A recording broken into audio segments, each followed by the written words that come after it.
This week's Inside EVs podcast is brought to you by Electrify America, and we're so happy to be partnering with Electrify America until the end of the year.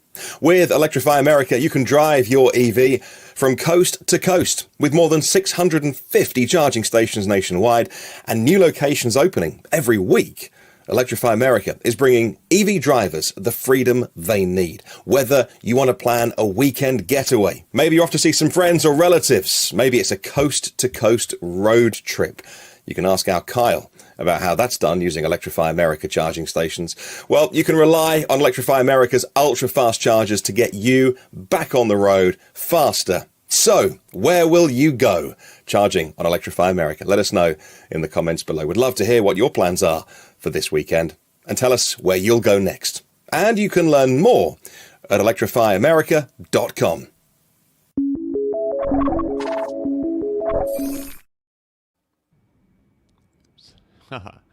Okay. And one moment. Hello, everyone. Hello, and welcome to the Inside EVs podcast for December the 3rd, 2021. This is episode number 87. Our topics today: Nissan shows off its Leaf replacement, Polestar 3 appears covered in camo, and the Lexus teases the RZ crossover. I'm Dominic Yoni, Inside EVs forum moderator and Inside EVs editor. Joining us today is Big in Beijing, Tom Malogny, Inside EVs editor and host of the YouTube channel State of Charge. Martin came down with something at the last moment and is sick, so he don't think he'll be with us today unless he has a miraculous recovery. But Kyle Connor should be joining us from the majestic halls of Out of Spec Studios. He also puts together stunning, nay, stupefying videos for the Inside EVs YouTube channel. Okay, so before we get going, I'd like to ask that you please subscribe to the show. If you're watching this on YouTube, please hit that thumbs up button and ring that bell icon for notifications. If you're watching on Twitch, you can also ring that bell icon for notifications over there. All right, so with that out of the way, welcome everybody. Tom, how you doing? How's it going, Dom? Just you and me right now, but hopefully Kyle's going to join us soon. He's searching for a good internet connection. You know, Kyle, he's always in unusual remote places, doing some crazy thing, recording some really cool video. So he's searching for a good internet connection, but we think he'll be joining us at some point. Right. He is in Pasadena, I believe, and I hope to be joining him like right after we finish recording the show. I'm going to run to the airport and go to Pasadena and drive some awesome electric cars. So Kyle's put together this weekend. He's contacted all these different YouTubers from all over the country and electric car enthusiasts, and then he's also contacted a bunch of electric vehicle or companies, automakers with vehicles, and we're going to drive some of those and maybe just like look at some and climb around them, and we'll tell you about that for sure next week what we see. But first, sounds like a lot of fun, Dom. Too bad I can't make it. I'm a little out of the driving range right now. Oh, really? Where are you at? I'm in Dubai. Okay. So yeah, spending a little time the other side of the world, and unfortunately, I had this planned before Kyle organized that because I would have definitely been there. It's going to be a fun event. It's got a bunch of different EVs, a whole bunch of different electric vehicle influencers and journalists and so forth. Everyone's just kind of get together to have a little bit of an EV party, shoot some videos, interview each other, drive some cars. So it should be a lot of fun. There's going to be a lot of cool content coming out of this for everybody to watch on a variety of different channels. So look out for that.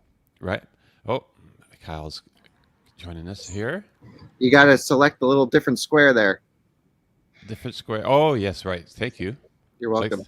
Like this? Like that. Are we Okay. live? We are. We're morning, live. everyone. Good morning. So we were just talking about your weekend this weekend in Pasadena, California, and I guess that's where you are? Yeah, so we're here just at the host hotel at the Sheraton, and cars are being dropped off all day yesterday and today, and people are showing up. All of the overseas folks arrived last night, so got to see them, which was great. A whole bunch of Germans and UK people, and it was great. I guess Martin isn't there. Martin did not make it, but Martin's friend is here. Okay. Martin's sick actually this morning. I don't know if you saw that in the chat. Yep. Yeah.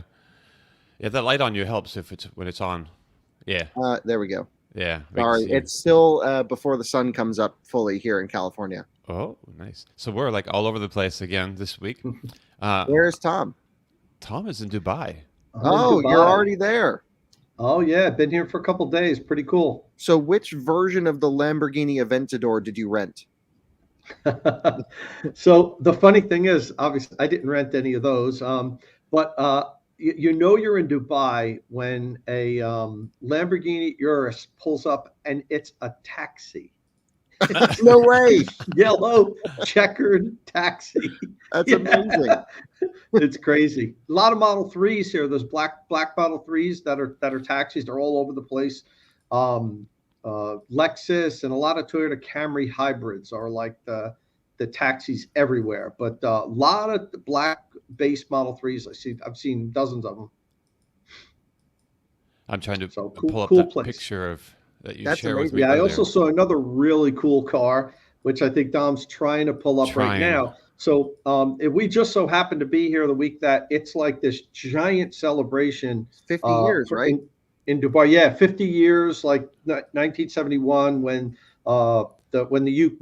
Great Britain left Dubai and they became independent. So this is their big 50th year anniversary, and they're also hosting this thing called Expo 2020 it goes for a few months. It's it's like a World's Fair, and it's enormous, and they have areas for every country of the world set up where you can go walk around, and you need days to see this whole area. So we went there and checked that out, and I went in the Croatia area, and their main attraction is the Navara. It's like this is Croatia. So honestly, that's like one of the best things. If they can't bring the scenery, may as well bring that car. Exactly. So it was really cool. But it was funny how there's someone there telling everybody about the car, and it was cool. They were so proud of how it's developed in their country, and they talk a little bit about Matt and how the company formed and everything. Yeah, that's me. It was really cool. But I sat there and listened to them explain to me what electric cars are and why it's important. It was cool. And then I had to ask them to clear the field so I could take a couple of pictures, and that wasn't easy because everyone was standing around it. But they were kind enough when I explained to them, look, I'm a journalist and I'd really like to get a couple clean shots of this. They actually pushed everybody to the side and let me take a couple pictures and even record a really short video.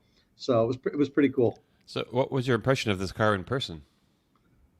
It looks gorgeous. I got lots of shots of all the different angles and everything, and really just stunning. Absolutely gorgeous.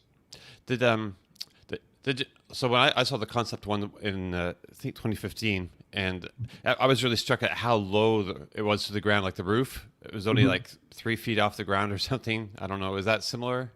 Yeah, well, you could see, first of all, it's up on a platform here. Right. It's about maybe 14 inches off the ground. So I didn't get that real feeling because it was already lifted. Right. But yeah, you could tell it's low. I mean, the gorgeous lines. I mean, it's amazing, job that Rimac did, but besides the whole performance and everything, it's also stunningly beautiful, so they really did a super job there. It was really cool.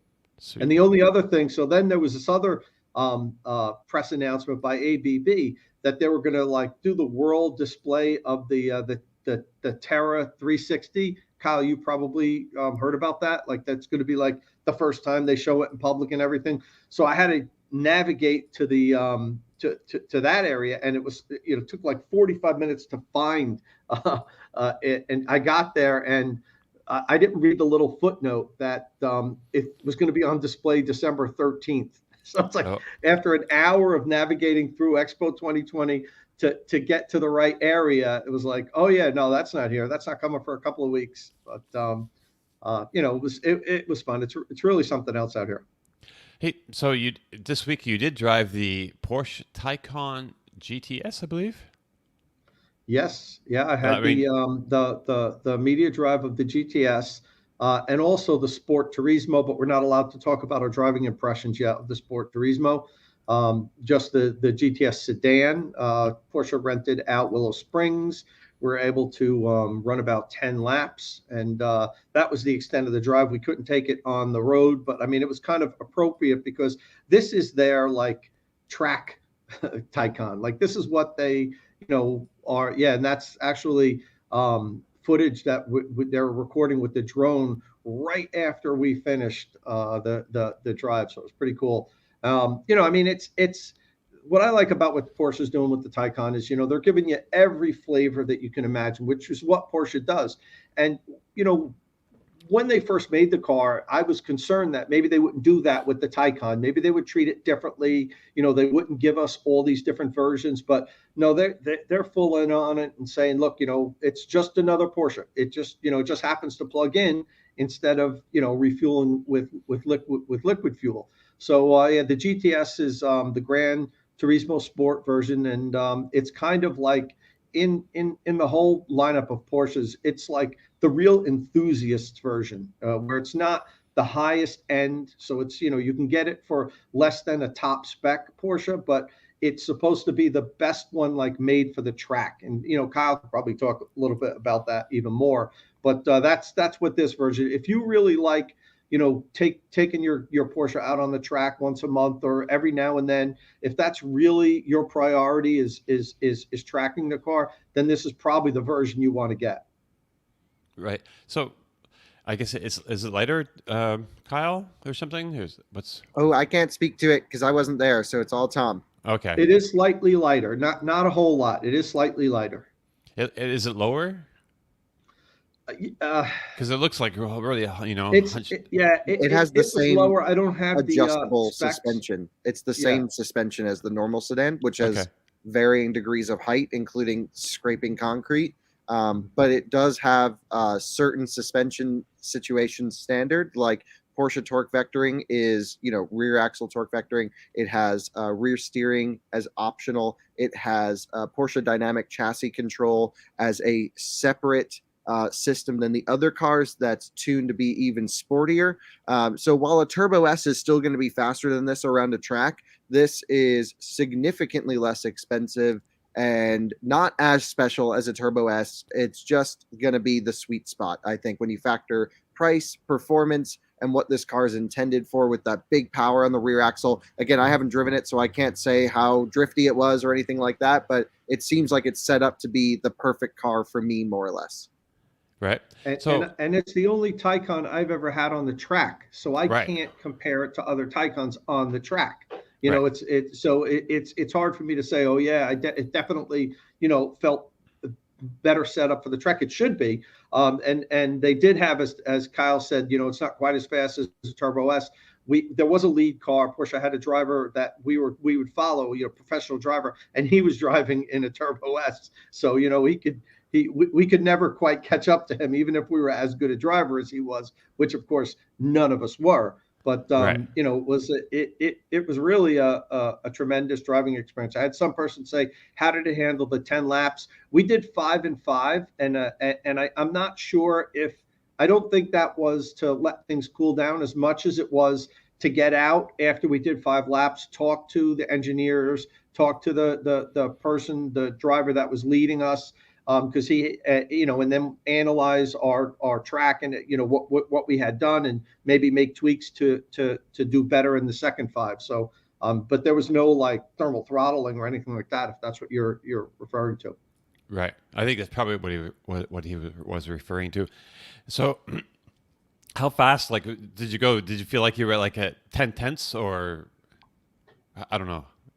Well, I didn't go quite as fast as I did on the regular Taycan on the Autobahn, on the track. I mean, I had them up to the 168, 167, 168. You can't really get it up that high on the track. I think the most I got it up to was like 125 or somewhere around there. But in the turns, how loud were those tires squealing? Yeah, they were squealing, and we actually had to swap tires right before I got into the car, because the driver before me just chewed them up. So they were swapping tires between drivers. Wow. Even just like 10 laps, they were putting fresh tires on the car for us. Wow, that's crazy. All right. I don't know. I've never gotten 10 laps out of a set of tires before, so don't know what that would be like. I'm just joking. Right on.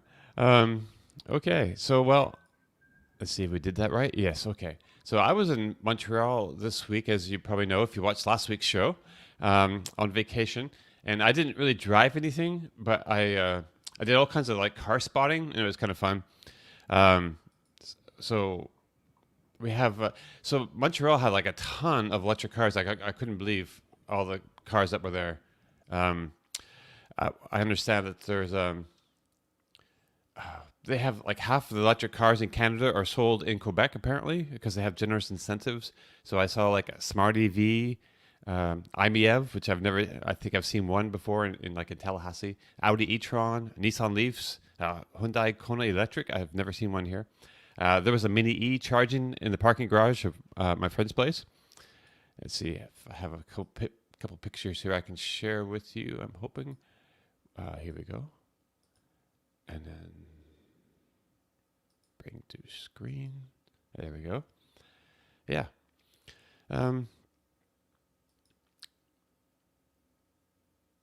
Right. So Mini E on Steelies. That's a good look. Yeah, you like that? It got the back of it. Yeah, I was surprised. Just wait till you come out to California. Don't attempt to do any kind of EV spotting because you'll run out of space on your phone. Right. No, I didn't take half like pictures. There was like a lot of Model 3s there. Like even on the bus coming from the airport, there was like I think I spotted like 3 or 4. And it was like dark and it was like, wait, that's right. They're all over the place. There's Model 3s everywhere now. They're just littered the country. Right. And it's pretty cool. That e-tron looks great. Yeah. So if you notice, they have these like poles like for street side parking. I think they were only like level 2 though, like 17, those aren't DC fast chargers, but that's all you need for street parking. Right. No, and it was great, but the wires like hang from way up above, so you know they're not hanging on the ground because it snows there, and those sidewalks get plowed by little tiny snow plows that come along, and so yeah. Someone wants to know if you got poutine. I did. Oh man, I don't have the picture of it queued up to show you. That's what we really want to see. We've seen all these cars. We want to hear about the poutine. You want to see a plate of poutine? Yeah. Yeah, it's a good bon. So it was like, so I can't get a good poutine down here in the south. So you made it out of the country because Dominic called me the other day, or I called him, but we were texting, and he's like, I don't know if I'm going to get out of here because of all of the regulations and stuff. But that you ended up going in and you got everything sorted. Yeah, it was. Oh man, because I needed to take a COVID test to leave the country, and I didn't realize that because I'm an idiot, and so. Yeah, it was like the night before, and I realized, I have to take a COVID test, but I didn't realize I could take one at the airport and just like I just had to get there early. I just had to wake up at 10 to 4 in the morning, and that was fun. I've been there a few times for sure for those rapid tests at the airport. And let's see if that worked. And there you go. Yeah, now we're talking. There's a plate of poutine. That's the content we need. Right. Yeah, it was so good. Yeah, I had souvlaki, and I went to get some bagels. I'd show you all my vacation pictures, but I'm sure people here want to talk about cars, so I guess let's do that. It's a free show. We can talk about whatever we want. That's true. Yeah. So Tom, let's just finish up. So last week we had this controversy about the Lucid Air DC fast charging situation. Someone made a video claiming that the Lucid Air battery was huge because they didn't understand how DC fast charging works.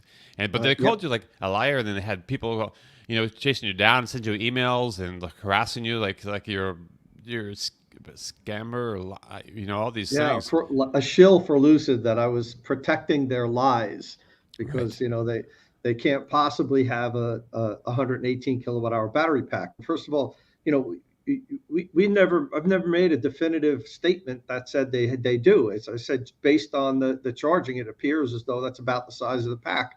But when we were done with the charging session, the full 0 to 100, the Electrify America charging station showed 134 kilowatt hours. So that's what was used as proof that Lucid's lying in their battery packs over 100 and 30 kilowatt hour, because as everyone knows, there's no charging losses with DC fast charging. There's only charging losses with AC charging. That's what the claim was, so that, I gave a full representation of how big the battery pack was. So, the thing is, we don't want to necessarily respond to trolls and people that make these claims that are, easily, proven wrong.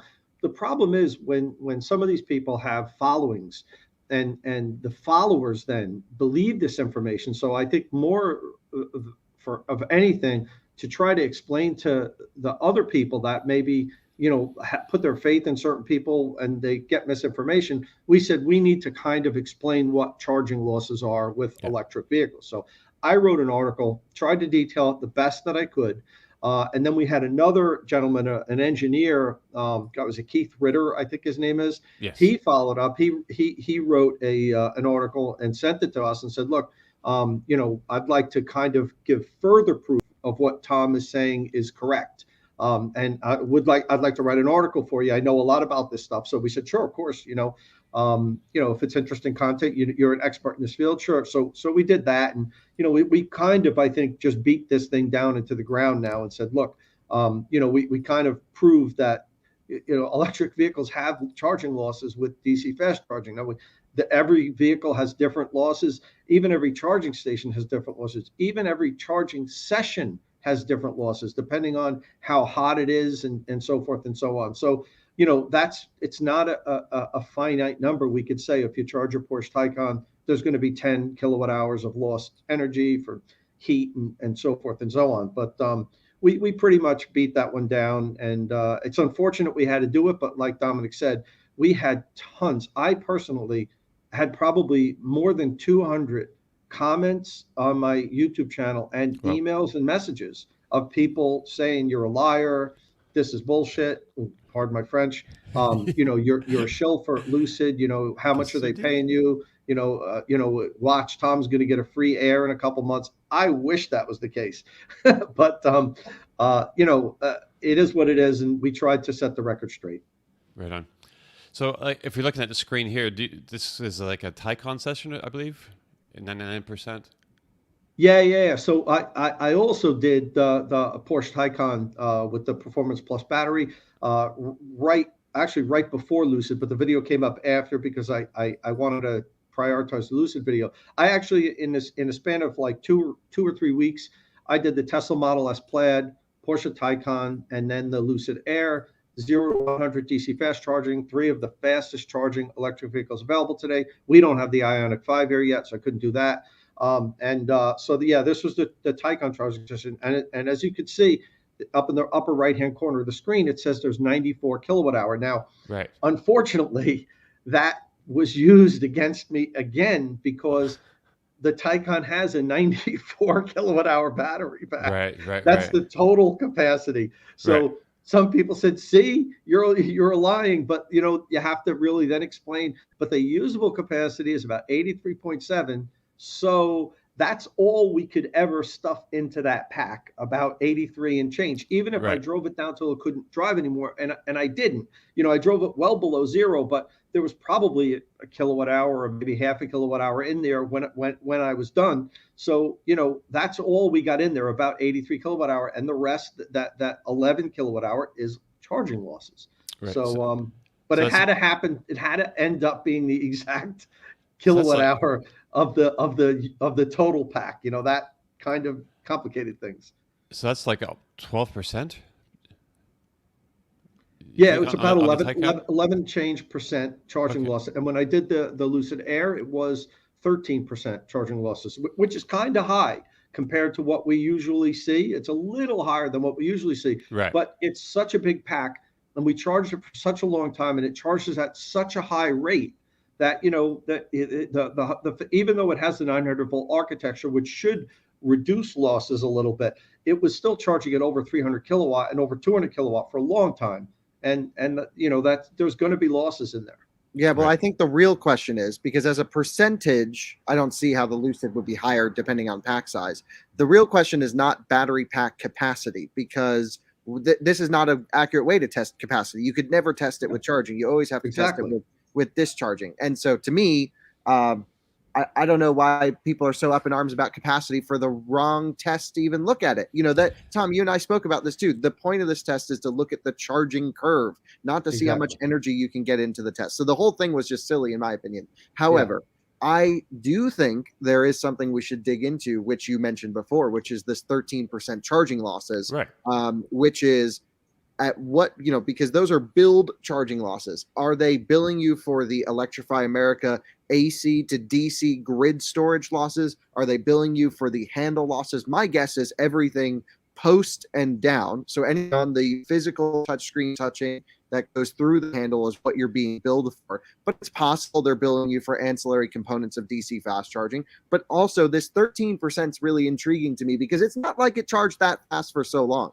I mean, I think we should average it out. I bet Taycan charges at a higher average rate to 50% or for whatever amount of kilowatt hours or amount of time. You can't do pack percentage because they're different packs.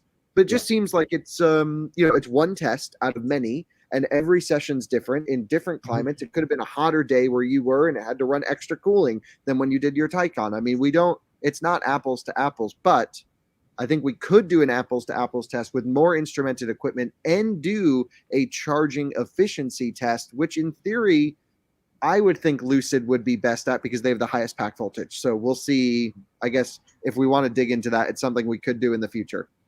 Yeah, and you're 100% right. And we would never have talked about pack capacity based on this test. We would never have said that, but we got called out and we were basically said that we were lying and we had to respond to it. And that's how we tried to reverse. No, all the arguments down from 134 down to around 118. And, 118 is what Lucid says.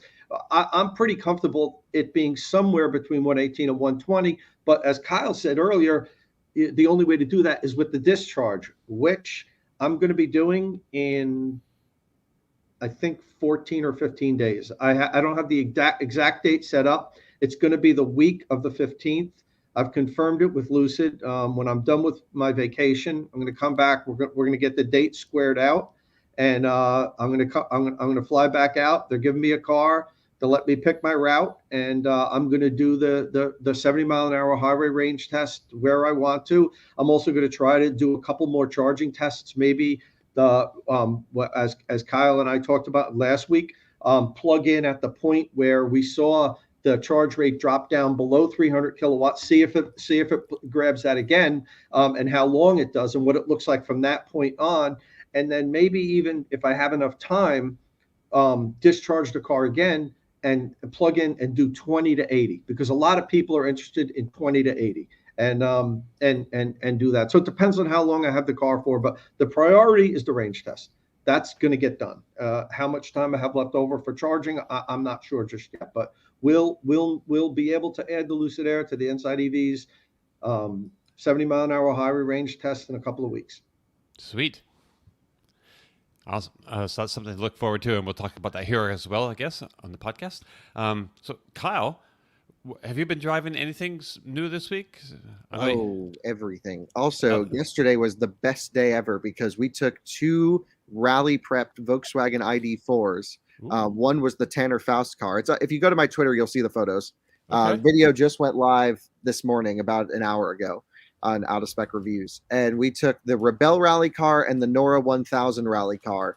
And Jordan and I shredded them around the desert in the dirt. We were jumping them. We were, ripping them around this field, full drifts in the rear wheel drive towards the end of the video. It was an epic day. We came back to the hotel here covered in mud and dust. And then it was so funny actually coming back to the hotel because when we arrived yesterday morning, there was this Nissan Leaf parked in front of the hotel. Okay. And I was like, oh, that's so cool. Someone has an orange Leaf here. Like that is super clean too. Wonder who that could be. And Nissan didn't say, hey, we delivered the Leaf. It was just there.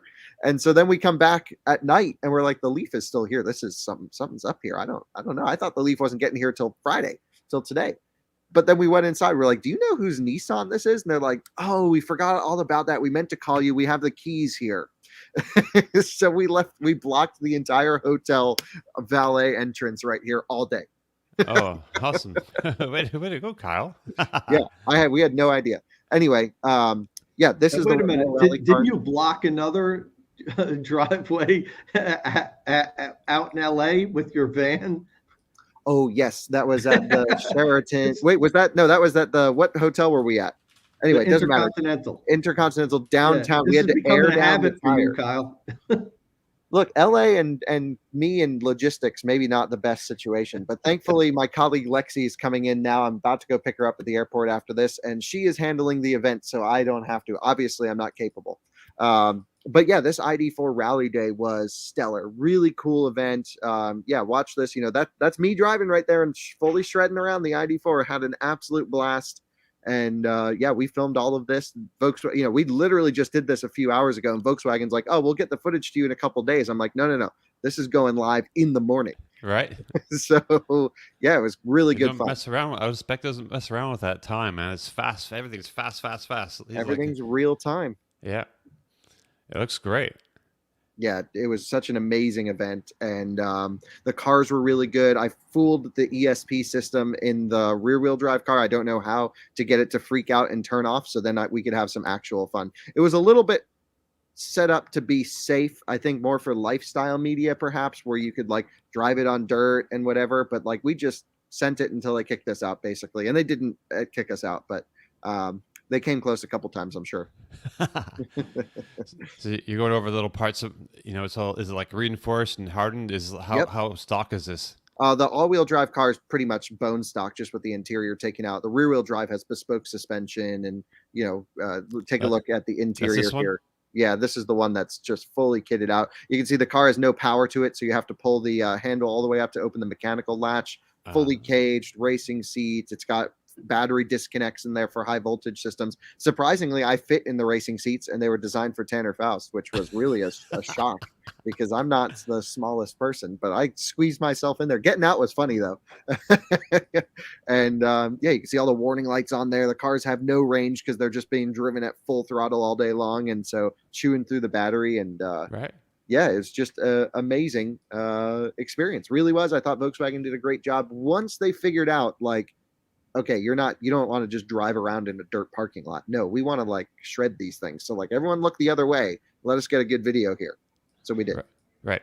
And if you want to watch that whole video, it's on your Auto Spec Reviews channel. That's right. It just went up. Yep. Because you have several channels, right? 10 now. 10 channels. Yes. Ooh. This is cool. Yeah, I'm gonna try to Very watch cool. it on the plane, I guess, because I won't have time other than that. But Well, good news is it's not going anywhere, I hope. So you can watch it at any point in the future. That's true. All right. So Let me grab a quick question. Jumping back to what we were talking about before, Alex asks, why does Porsche advertise 94 kilowatt hour battery if it'll never be 94? Well, Alex, different OEMs have different policy in what they talk about their battery. Some of them give you the total capacity and the usable capacity. Some don't. So every manufacturer gives you a different information. So it can be confusing sometimes. And why did they advertise that? Well, because that's the size of the battery pack in the car. You can't access all of it. There's a buffer there that's made to really have the car have a long life. But you know, they should, you know, they're clear and they say it's a 94.3 kilowatt hour battery pack, but 83.7 is usable. So that's why. And I think all manufacturers should give you the net and the total, because I mean, you're buying their car, so you should have that information. I think some OEMs think it's just confusing people, so they just throw out a number. It's this size battery pack, and then we have to dig in and say, well, are you giving us the usable capacity or the total capacity? right. And you know, there's no consistent method of reporting this right now, Right. the usable and the total. So I think that's going to sort itself out over the next few years. I think we'll get to a point where everybody announces the same thing, but we're not there right now. So it is confusing to a lot of people. Right. And it doesn't really mean a whole, I mean, we can see that some people have a bigger buffer than others, but as chemistry changes and we get this solid state, maybe that'll have a tiny buffer. And those relationships that we learn between, you know, full pack and nominal pack, and those relationships could all shift and change. So, you know, it's already shifting and changing. When I did the BMW i4 and iX drive, I was talking to their engineers, and they said our experience with our EV so far has taught us that we can use a smaller buffer and it's not hurting the battery. So the iX, for instance, has a 111 kilowatt hour battery, and I think 106 is usable. Well, that's so pretty good. that's pretty tight. That's 5 kilowatt hours on a 111 kilowatt hour battery. That's much smaller percentage than what BMW did in their previous EVs. And I talked to them at length about that, and they were confident that no, we'll be fine with this. This is big enough for long battery life. We're still going to warranty it against capacity and everything. So they're going to put the warranty behind it. Right. Hey guys, speaking of that, we have a whole bunch of EVs coming this year. Obviously, this year to our summit thing. Sorry for some of the V8 Dodge pickup trucks driving by. Hemi. However, it's okay. So, now we we can got hear you pretty well. coming.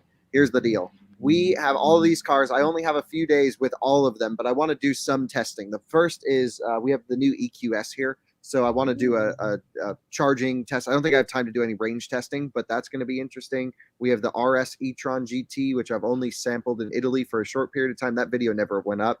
We have E-Tron Sportback. We have XC40 Recharge. We have Polestar 2. We have Model S Plaid. We have Model Y, Model 3. We have, trying to think what else we have. Yeah, 2 Mach-E GTs coming this weekend. We have a whole bunch of stuff. Sweet. ID.4s.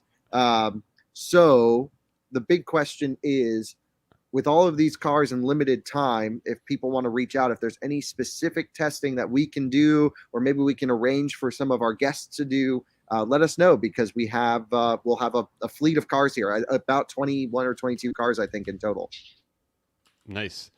Are they all right in the parking lot there, or are they at the top? You have a charging station right there on the roof or something? Yeah, so logistically, this is the center for the hotel. The parking garage is down there. I only put my media vehicle down there that I'm driving this week. I actually didn't take anything electric this week because I didn't want to take any driving opportunities away from our guests. And then our parking garage is on the other side, about 1 block past that building. So everything will be put in the main parking garage, and then we can just walk back and forth. And thankfully, we walk right by a Starbucks, so I'll be sane. It'll be great. Right. All right. So are we ready to talk about some news? Okay, let's do that. But first, do we have a midweek sponsor this week? Well, we have a regular sponsor that we should hear from. So here we go. This week's Inside EVs podcast is brought to you by Electrify America, and we're so happy to be partnering with Electrify America until the end of the year. With Electrify America, you can drive your EV from coast to coast, with more than 650 charging stations nationwide and new locations opening every week. Electrify America is bringing EV drivers the freedom they need. Whether you want to plan a weekend getaway, maybe you're off to see some friends or relatives, maybe it's a coast-to-coast road trip. You can ask our Kyle about how that's done using Electrify America charging stations. Well, you can rely on Electrify America's ultra-fast chargers to get you back on the road faster. So, where will you go charging on Electrify America? Let us know in the comments below. We'd love to hear what your plans are for this weekend, and tell us where you'll go next. And you can learn more at electrifyamerica.com.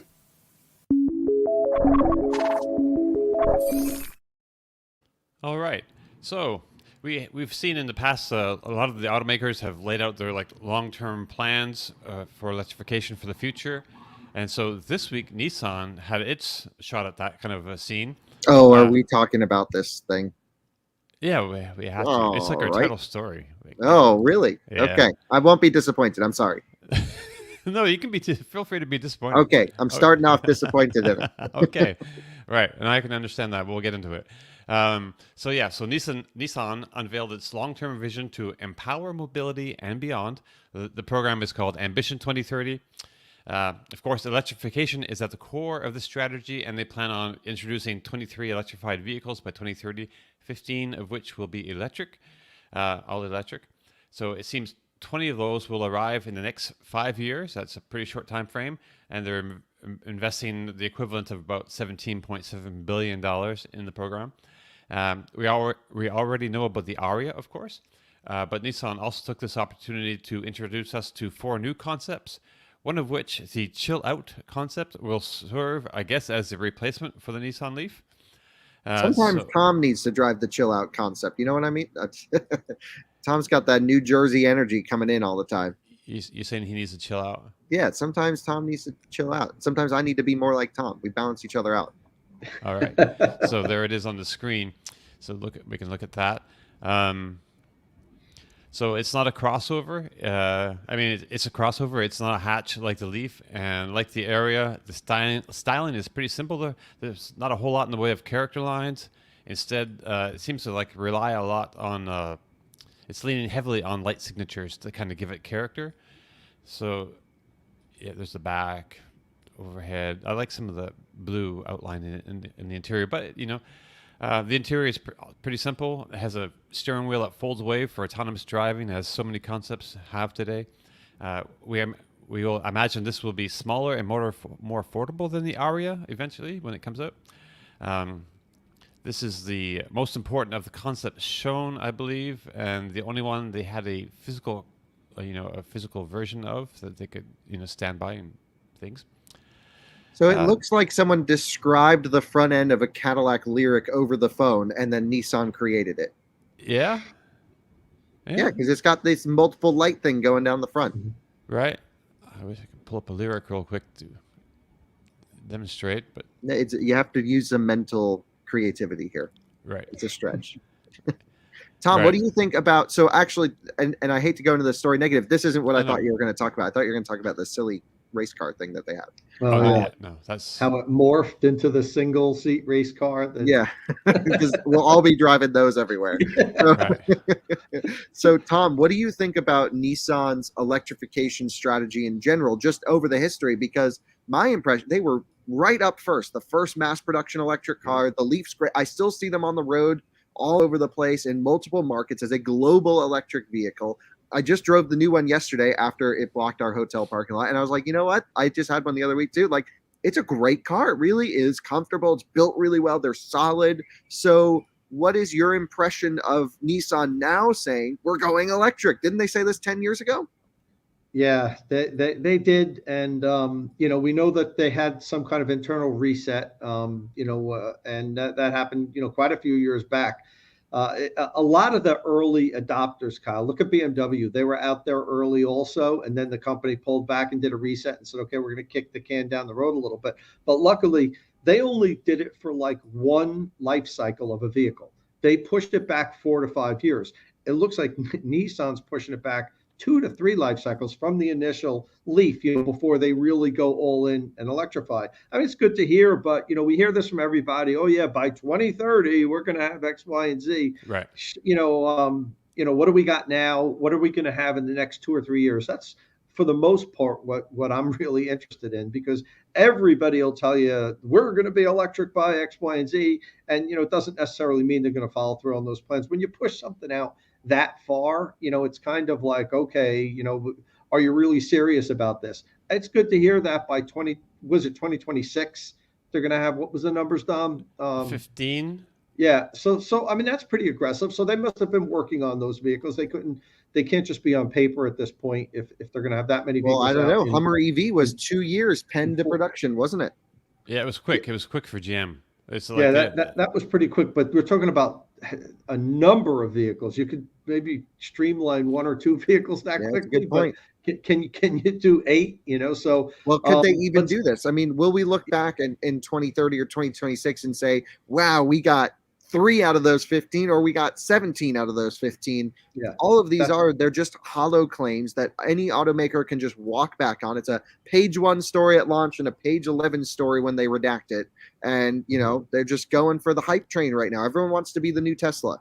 Yeah, no, right. I agree. And, we at some point we have to hold these guys to the fire when they push things back that far. I was very critical of BMW for quite a number of years on a lot of articles I've written and so forth that, I was very disappointed that they decided to pull back on their electrification. But it seems like they've kind of righted the ship. I like where they're going with the i4 and iX. Had the opportunity to drive both of those. The reviews are up on Inside EVs. I think they're two really good electric vehicles, and I can't wait for Kyle to get behind the wheel one and really get the i4 M50 out on the track, Kyle. I think you're gonna be impressed. Yeah, I'm so excited. Did you see? So I reviewed the combustion brother of that car exactly, last week, and everyone's like, "When is the i4 coming?" I'm like, I've never been asked to review the i4 or iX before in mass numbers until this car came out. I think there's a BMW crowd of people that are just so excited about the i4. Especially because it's a little bit more attainable than iX, a little sportier, fits truer to the BMW heritage. I'm excited for that car. Absolutely. It's a funny thing. So I'm at the airport, getting ready to fly to Dubai, and we met some friends there that happened to be going to Dubai also, believe it or not. And they, as we're talking to them, we're talking about, somehow we got on the subject of cars and so forth. Their son has an order in for an i4 M50. Uh-huh. And when they found out that I had driven it, reviewed it, I showed them the review. They sent the link to their son immediately. He's like, give me your phone number. I have to talk to him. I've been waiting for this car forever. So there are people out there, enthusiasts, Kyle, that know about it and that have them ordered. So that's good to hear. And another good thing is I've been chatting with BMW, and we might be able to get some early access to do range and charging tests on both of those vehicles. Maybe even before the new year. So let's see. That's a secret. Don't tell anybody. Yeah, now everyone knows. Well, good thing no one watches the show, because now hopefully everyone who's watching, don't tell anyone. So I feel like I need to backtrack just a little bit and just to get us back to the chill out concept for a second. I just want to say that's so what I understand, that's coming sooner than later. But it's not on the CMF EV platform, I understand. It's like on some new skateboard that they're calling the Nissan EV Technology Vision. And that is said to go under all those concepts when they get to production, though the later three are supposedly only going to be powered by solid-state batteries, they're building I believe they said in 2024 they're building a pilot line for the solid-state batteries they have.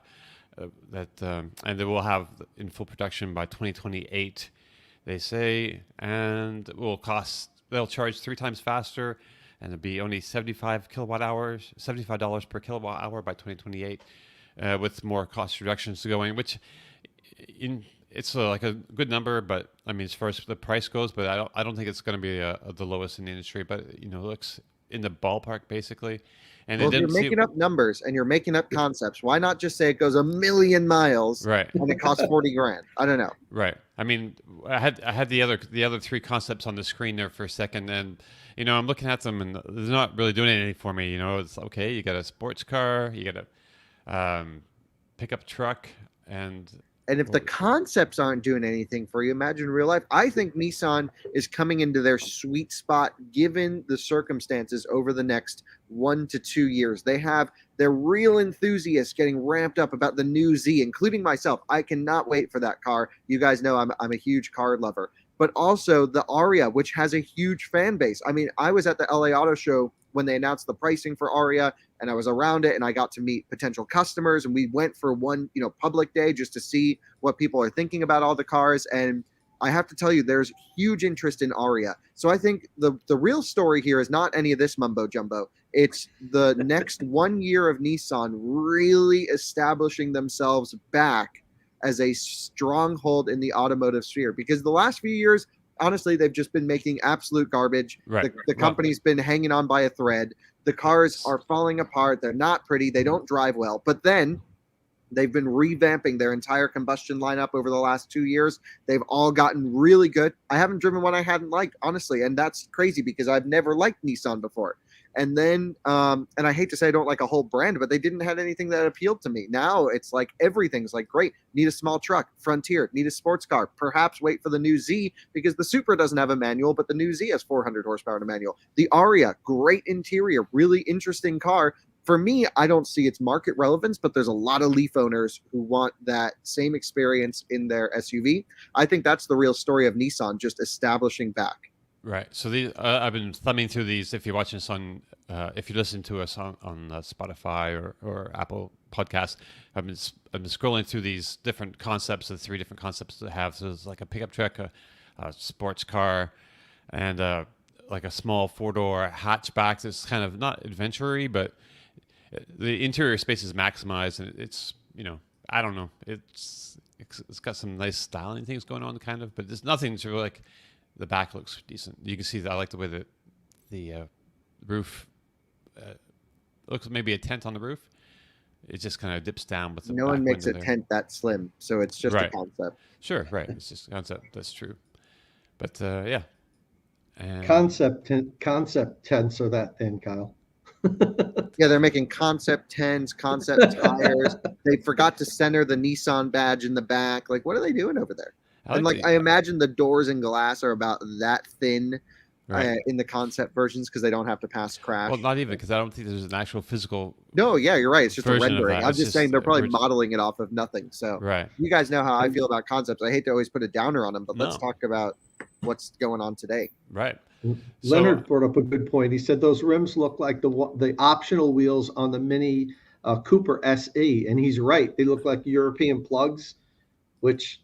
Funny story about that Kyle was actually involved with me with when the Mini Cooper SE first came out. It was in like March or April of 2020. It was right when COVID began, and they just brought them out. I got one of the first ones as a test loaner car for the week, and I drove it down to Kyle's track in North Carolina. He actually drove up, met me halfway, so we could drive together the rest of the way down there. And they announced that the names of the wheels were the Corona wheel options. And before I did a short video. The virus. Yeah, I did a short video and posted it on Twitter. Like, could you believe these things are called the Corona wheels? And the coronavirus just came out. Right. And like half an hour later, I got a call from Minnie. And Minnie's like, Tom, we saw your Twitter. We've just made like we had a meeting. Minnie is retracting that name, and they renamed the wheels. They're like, you can tell your followers they are no longer called the Corona wheels. And this was going on while I was driving down from New Jersey to North Carolina with Kyle. I'm getting these messages. They're like, please announce that they're not called the Corona wheels anymore. So it was pretty funny. Right on. Hey, so while we're speaking about Nissan real quick, I did, and Kyle alluded to this a little earlier, but we should mention that a couple of days after they unveiled its Ambition 2030, it introduced a high-performance exploration, development, and demonstration project, putting the Ariya's powertrain in a single-seater racing chassis. It's the Nissan Ariya single-seater concept. It's called that for obvious reasons. It demonstrates, they say, a new and efficient EV performance language and will act as a test bed for future motorsports endeavors. Not much to say about this yet, since it appears to be all computer-generated graphics, but it's nice to see that they're at least thinking about it. They are one of the original Formula E teams, and they will be participating in this upcoming season, which is more than we can say for some of the other automakers who were dabbling in that championship. But yeah, let's talk about something else. Well, I was just talking to the CEO or chair of Mercedes about this, of Daimler, and I asked him why are you pulling out of Formula E, and he said, well, Formula One will go electric one day anyway, so that's where we're going to put our investment. Right. That's it's going to be interesting to see how that winds up. Can Formula E sort of can keep evolving to have a separate? I mean, because it's very different kind of racing from Formula One. They've had a lot of gimmicks because they had to swap out cars because the batteries are too small. And then they have special speed zones now that you can drive through to get boosts, and the audience can participate. This is like so different from what Formula One does, right? Yeah, but at the end of the day, I think everyone was like, Mercedes is pulling out of electrification stuff. But right. I'm not going to attempt to pronounce Ola's last name, but Ola runs Mercedes globally. He's an awesome dude, and huge racing fan, by the way. And so I was like, all right, what's the future like? And it's all about their F1 technology of investing in these mild hybrid systems, and these boost systems, mostly developed by Mercedes, by the way, has now made it into the production AMGs that are launching this year. those systems will go plug-in hybrid, and then they'll go full battery electric within just a few years. So all of that, I'm not saying Formula One will be full battery electric in a few years, but they're getting more research. They have more funding. There's more fan base for more innovation to come out of Formula One in electric than Formula E is as an entire series being battery electric. So interesting that, still the biggest racing series has, the most amount of innovation making it to cars we can drive. Right, and it's a huge series. They've got like tons and tons and tons of money, and the huge. It's the biggest sport in the world, right? Yeah, and it's almost an unlimited budget. And, right. I just thought it was interesting that he's like, look, we were investing in Formula E stuff, and honestly, we're losing innovation money. We can do more with Formula One, and we get more direct translation to the electrification side of cars. I thought that was really, really interesting to learn about. Right. That's with I know of another automaker, a little smaller one, who Formula E wanted them to participate in the series, but they were like, they just didn't have the room to innovate to really kind of push to kind of gain an advantage to kind of push themselves and to benefit the company interior as well. So I think they need a few more seasons of more fan base and more freedom from the manufacturers, and less of the silly boost rules. And these 45-minute races are pretty short. I've attended them, and look, at the end of the day, I like electric racing. It's great, but I think we need to factor in more charging. If this is really going to be what we do, we have to, factor in all aspects of the car world for it to trickle down. I think, and I know it's just me, I think you start all the cars dead, 0% state of charge starting. Then you factor in charging and range, and do you go slow and skip a charging stop, or do you go fast and charge quickly? I think that'd be really fun. Yeah.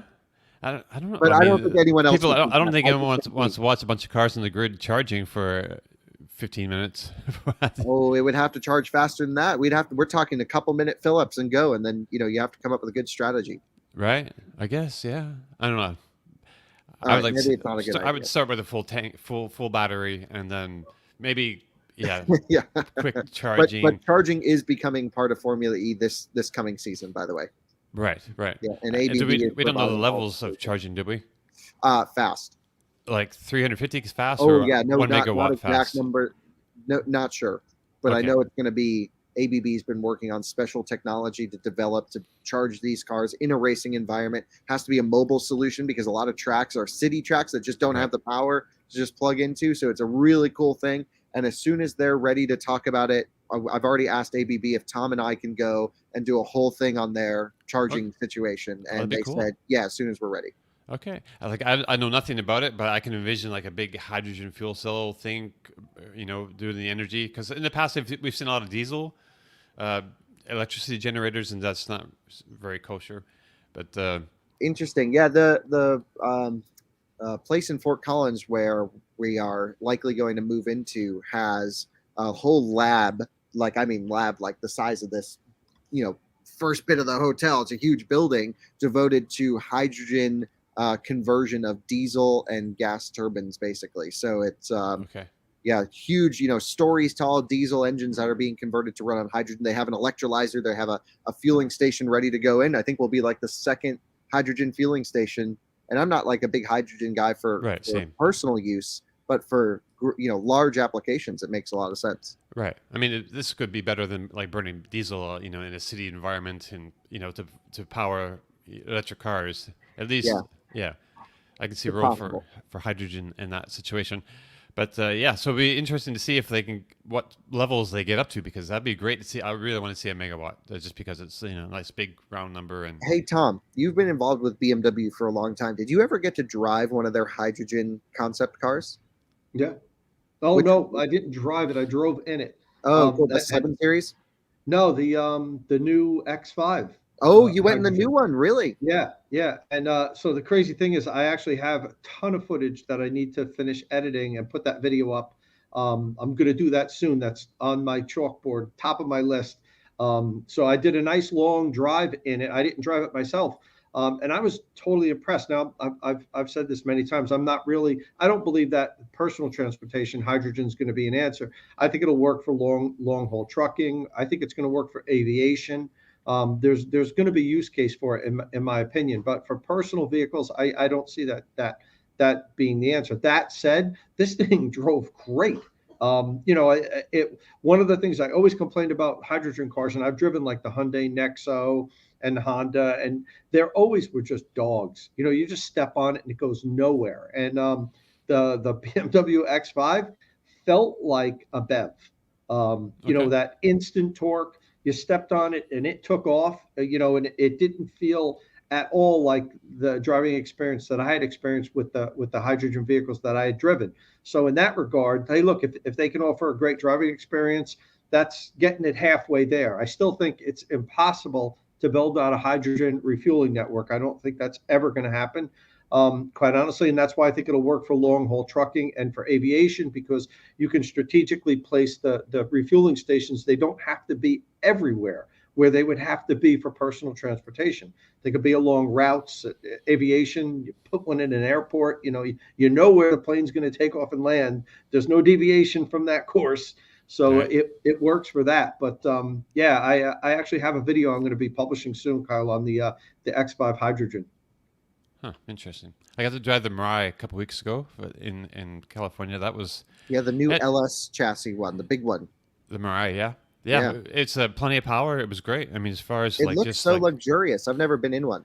It's like it was a weird mix. It's got like the sportiness. When you kick it down, it's not sporty handling at all. No, but the ride's super soft. Yeah, it's a pretty soft ride. It was kind of premium.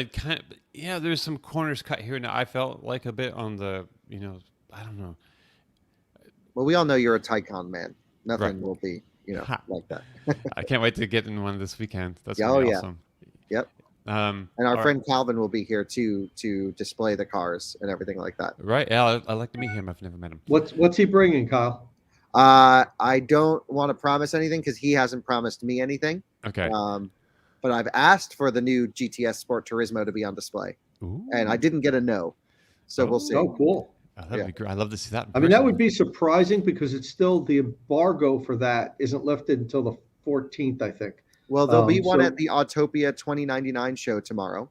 So they're okay displaying it. Right. We just displaying it is one thing. Yeah, I guess you're right. Because some of the cars at your event are just going to be displayed. That's right. I was thinking they were all going to be driven. No, not every one of them will be driven, but especially not a GTS Sport Turismo if it's there, because it's well ahead of when people can drive it. Which is, of course, the best Porsche Taycan, right? Well, we imagine. We haven't driven it. I don't know. What if it turns out to be really bad? But I don't think it will. I really don't think it will. I mean, it's going to be as good as a regular Taycan GTS, except it looks better, right? Yeah, I know. Tom, you've driven it. I wish I could talk. I'm biting my lip. So I have an Audi RS6 Avant this week, which is like the big combustion turbocharged 600 horsepower station wagon, which I love because it's a fast wagon.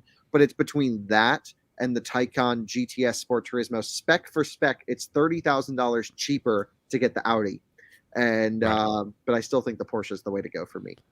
Right. I mean, the Audi RS6, I mean, that's always been a pretty fast car too, right? It's insane. I mean, I've only drove it from the airport up to here, and then we went out to the desert in one of our cars because I don't like to pile miles on media cars, right? Unless it's a Porsche. So sorry, Calvin. I'm just joking. Wait. Stop for 1 second. Yeah, I don't. Kyle doesn't like to pile miles on media loads. Yeah. That's true. BS. I'm calling you out on that. Nobody puts more miles on media load cars. Kyle drives them from Florida to California, from Colorado to North Carolina. No other member of the media does. Let me be clear. Kyle just totally lied to the entire Inside EVs podcast crew. Period. Case closed. And we can show them the videos to prove. Yeah, no, I know they're up there. Here's the thing: those are digging yourself a bigger hole. No, those are pre-negotiated, stories where I've said, "Hey, I want to drive your car and do a story breaking the Cannonball record or doing something like this." Although we could never say that to Porsche, we just had to say we need to go to New York to LA really fast. So those situations, sure, but like the cars that we get on week loans and stuff, I never put more than 500 miles on them across the company. We always go 499.9. And then send them back. All right. Hey, so let's talk about another. On that one. Let's talk about another news story. Our chat has been a fire with discussing the advantages or disadvantages of hydrogen and or battery swapping and fast charging for racing, which is kind of cool. Anyway, but moving on to the news of the week, this is great. Okay, add this to stream. Oh yes, look at that. So last week we got a preview of the Polestar 5, which is coming in 2024. This week, Polestar has released a shot of its next vehicle, the Polestar 3, which will be built in the U.S. at Volvo's plant in Charleston, South Carolina. So despite it being covered in camo, I think we can get a pretty good idea of what to expect. It has similar proportions to the Polestar 2, but it's more distinctly a crossover SUV. I think the Polestar 2 kind of walks the line between SUV and sedan, sort of. So we don't have a lot of details on this yet, really, but Polestar does say that it will offer advanced driver assistance features, including autonomous highway piloting powered by the best-in-class LiDAR sensor from Luminar and centralized NVIDIA computing power. So, Kyle, no powertrain details yet, but do you think they'll use the same components as Polestar 2, or is that enough, or would that be too underpowered? No, I really hope they update the car to their new modular platform for battery electric. Right now, all of the cars, well, Polestar 2, all of the cars are built on CMA, compact modular architecture, which is a chassis and a whole platform designed to handle, petrol, diesel, mild hybrid, series brake, just regular hybrid, plug-in hybrid, and battery electric. And that's just too much to do. It shows in their efficiency numbers. Polestar 2 is an amazing car, but amazingly inefficient in our testing. Right. And it's smaller. Like, we literally drove a whole bunch of EV SUVs side by side. Not the most scientific test, not the most scientific recording stuff, using just the in-car, recorders. But it was significantly less efficient than ID.4, Mach-E, and especially Model Y. Right. And, that to me is just a little bit disappointing. So while I love XC40 Recharge, I haven't really spent much time with it. We have one coming to this event, so we'll be able to drive it and do some stuff. I've spent quite a bit of time with the new C40 Recharge. I've driven the Polestar 2, only the all-wheel drive variants. I haven't driven any of the front-wheel drive ones yet. However, it just seems to me like if they are using the old architecture, that's a real disappointment. So I really hope it's on the new platform. I wonder if they even told. I didn't see anything about platforms in there that I recall. This is like at 1 o'clock in the morning. I was looking over this because. But it goes without saying, I'm a big Polestar fan, right? Just it's one of the only cars where design and feel and touch points of the interior really matter to me, because it's so, Volvo, and I'm a Volvo guy, so I love Polestar, of course, and. Polestar 2, if I didn't have big dogs and, need to transport a lot of stuff around, that's probably what I would drive as a personal daily driver, right. In this sort of mid-priced CUV kind of premium, but not luxury level. So I believe this is going to be on the scalable product architecture, the SPA 2 platform. Does that ring a bell? Well, SPA 2 is supposed to handle combustion as well, I'm pretty sure. Right. Yeah. So that's going to be so they're building it in South Carolina, and at the same place they're going to have the successor to the XC90 SUV, which they haven't given us the electric name for. Right. And I believe that's going to be that's only electric. That's a beautiful facility, by the way. That facility is just outside of Charleston, I want to say. Right. Absolutely gorgeous. They build S60 there, and I think V60, but I think only the 60 series cars. I don't know if they build any other US ones, but it has so much room for expansion. It's a beautiful campus. I've been by there. It's awesome. Right. So Christian Richard asked, is the Polestar 3 is supposed to be XC90 size, correct? I thought it was going to be smaller than that. It looks pretty large, and they're going to have the Polestar 4 is coming out after this, and they say it's a smaller sporty SUV, so it's going to be, I guess, similar to this but smaller. So this is relatively large, but I don't know if it's XC90 large. Are probably the same, because XC90's not big. Oh, really? Yeah, XC90's. That's your biggest one, isn't it? Yeah, but it's not that big. Like, you get inside and you're like, oh wow, like you actually. Like, we put our dogs in one, we had one for a week, and I'm like, okay, we kind of need like a bigger car than this. What? Oh, really? Well, yeah, it's not huge. Right. It's not like a. It's not a Tahoe. Right. Exactly. No. I think Aviator, maybe. I don't know. I just really hope we get an electric Suburban, because that I could use. We just have so much stuff we're needing to move these days. Right. Yeah. Well, electric Suburban, that's on the drawing board at GM. They have one of those. Good. Yeah. Suburban is the longest running nameplate in automotive history. It's an American icon, and if GM's serious, they should electrify it. Right, and I believe they will be. Would be on the same platform as the Hummer EV. Yeah, and I want a megawatt hour battery pack in that thing. Mega. I want to go at least 250 miles on a charge. Well, I mean, what's the Hummer do? 159. Yeah. I was just joking. That's 200 kilowatt hours and does 329 miles. Right, 329. So I think a Suburban, if it was like a little lighter and you could do more with the streamlining, with more aerodynamics with that, I think they could get 300 miles or 3 or 4, closer to 4. I think. Yeah. Well, that's the American icon right there. I can't. Once that goes electric in my mind, that's when that F-150. We already have Mustang, but Suburban's almost as important as Mustang and F-150. Once those go, then I think we're all in. Right. So I really did like this Polestar 3 though. I think that's going to be, and that's like next year. That's really soon, right?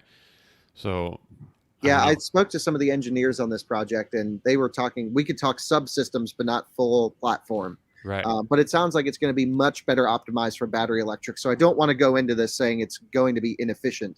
It's very possible that it will be an efficient car. Right, and it looks great. Looks like it still has like the Thor's hammer headlights going on, and a good chunky proportions. Yeah, looks good. So I am stopping that, and okay, so we recently saw the debut of the Solterra Subaru and the Toyota BZ4X. Now Toyota's luxury brand is teasing a crossover built on the ETNGA platform, like those other two. But unlike those, who named all this stuff? What's that?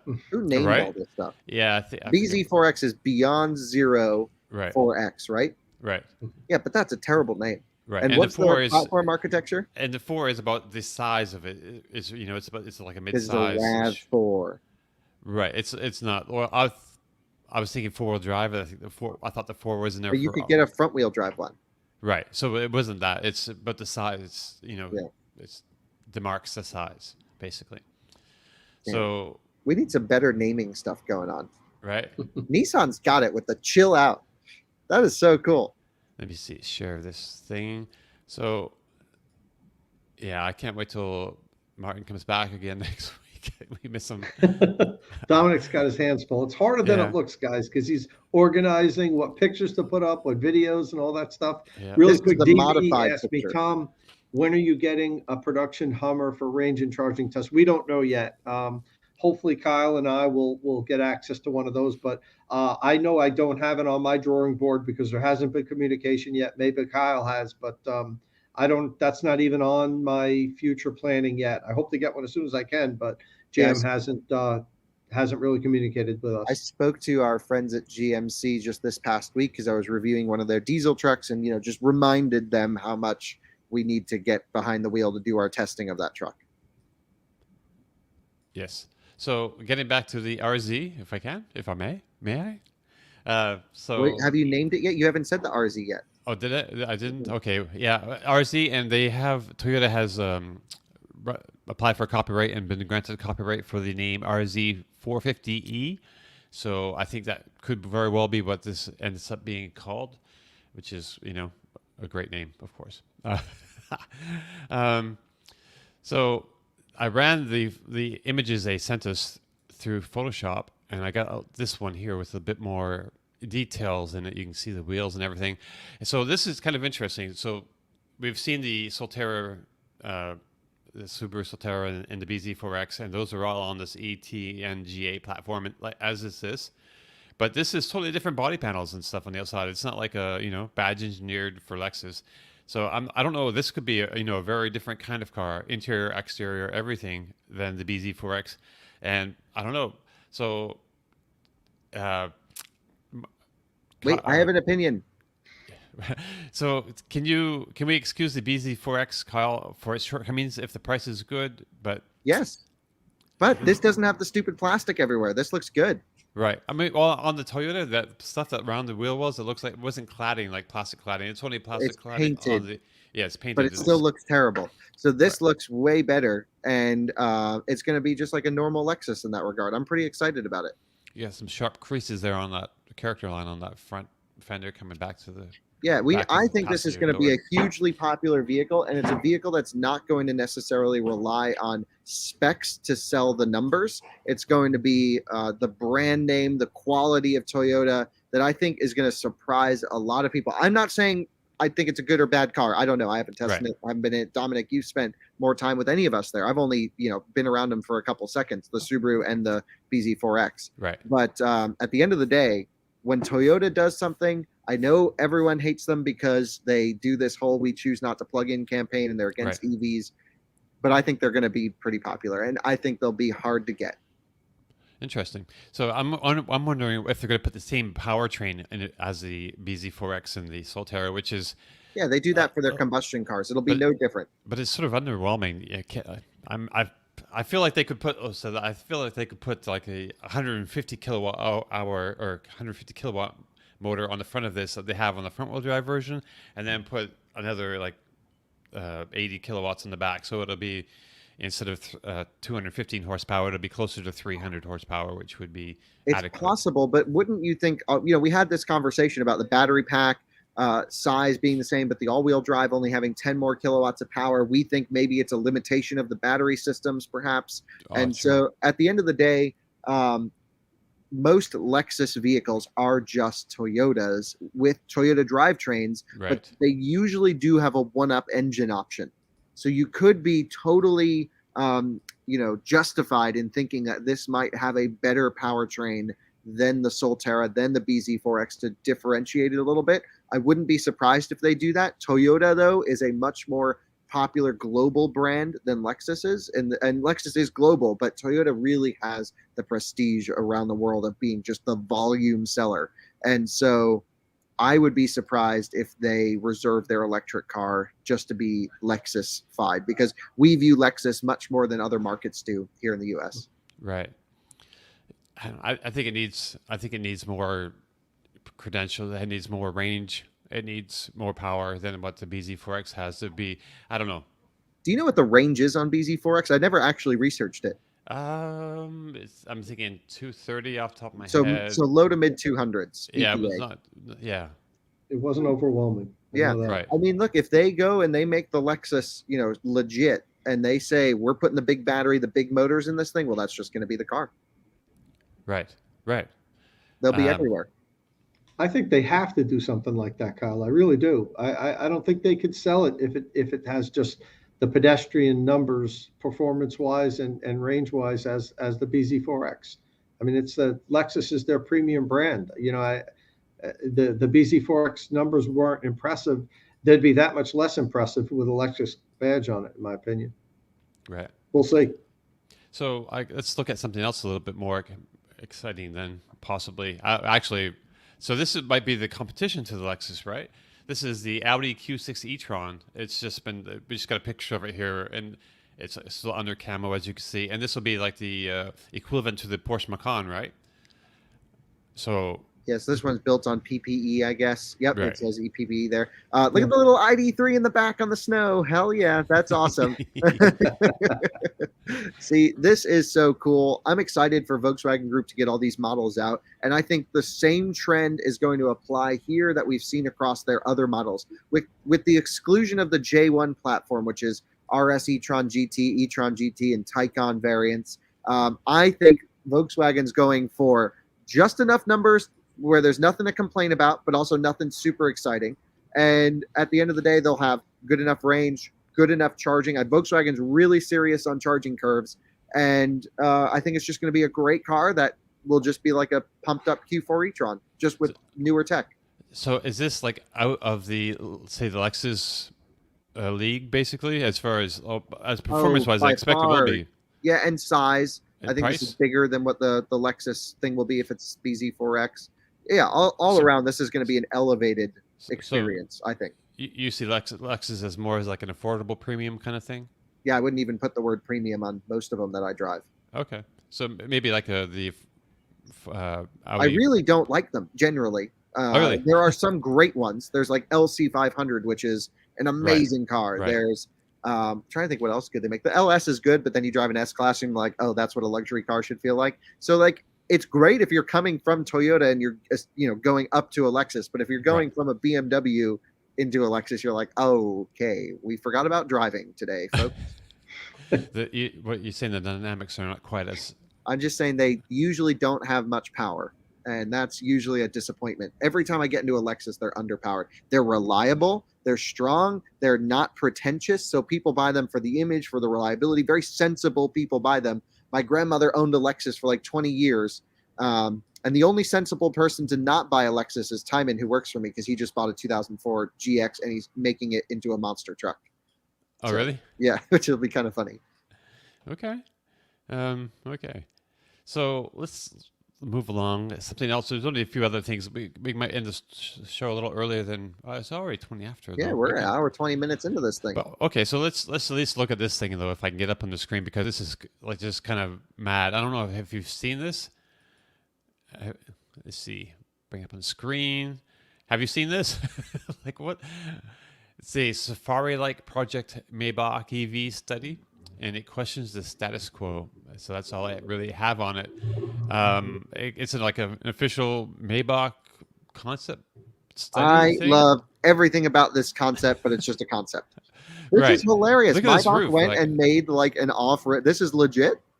I guess it's a real physical thing.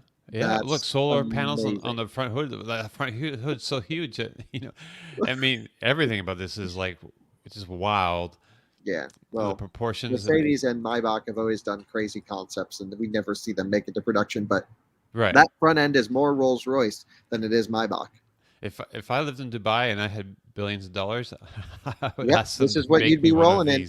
Absolutely, you'll see them out there. Special order.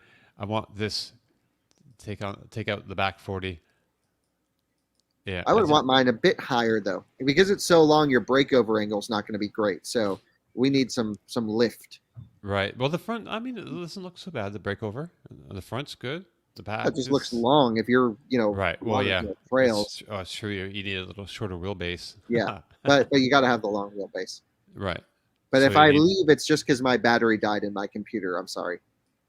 Just letting you know. Okay. Well, maybe we should call it a day then. Yeah. Okay. So, everyone's asleep already. That might have a bigger frunk than the F-150 Lightning if that ever came to production. Actually, though, I or feel maybe like optional hot tub. Like, remember the limos that used to have a hot tub? Tom, you nailed it. If you're making a concept, you need a hot tub in it. Yeah, there you go. Right. Speaking of, why has no one done that yet for an electric car? I want to show this is cool. So the Porsche Taycan Cross Turismo as a fashionable camper. I don't have all the details on this. Look at this Discovery Berry bundles. I don't know. I just don't understand why it's $250,000. Just buy a Cross Turismo and put a $30,000 rooftop on it, and you're good to go. It's not like they're even using a spicy one. It's got the base aero wheels. Right. It looks pretty cool though, right? Oh, amazing. I think I put on Twitter I could live in this down by the river. Oh, only like two pictures. Oh, okay. See, that's a good looking Cross Turismo right there. Yeah, I believe you drove that, didn't you? The green one. The Mamba one? No, I did not drive that exact spec. Sound like sorry, someone's starting up their motorcycle over here. That sounds like a that's Harley. Our cue to get out of here. All right, so that brings us to the end of our show. Thanks for watching us today. I really appreciate you bearing with us through all of this. If you have any questions or comments, you can leave them on the Inside EV's forum podcast thread or on our YouTube or Twitch comment sections. If you like the show, please give us a thumbs up.